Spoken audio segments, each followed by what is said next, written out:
ఈ మధ్య కాలంలో మనము ఏది కేంద్ర ప్రభుత్వము ఈ టనెల్స్ రైల్వేకి బాగా మనం కనెక్టివిటీ పెంచుకున్నాం కాశ్మీర్లో, ఉత్తరాఖండ్లో. అవును అవును ఇది చాలా డిఫికల్ట్ కదా అక్కడ టనెల్స్.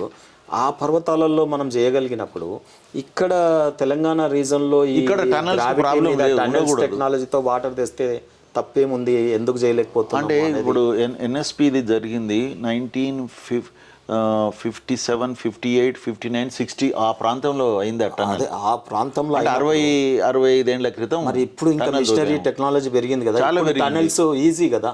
ఇప్పుడు చేశాం కదా కూడా పెద్ద హిల్ ఏరియా కూడా కాదు మనకు, మైదాన టనల్స్ ప్రాంతాలు లేవంటారా? ఇప్పుడు కాళేశ్వరంలో 200 కిలోమీటర్ల టనల్ చేసినాము. ఓకే.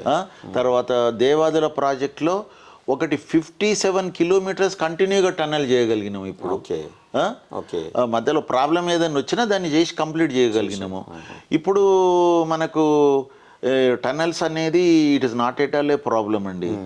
అయితే ఇప్పుడు ఎస్ఎల్బిసి టనలే ఎందుకు చేయాలనుకున్నట్టే అదైతే గ్రాట్యూ ద్వారా తీసుకోవచ్చు కదా అని.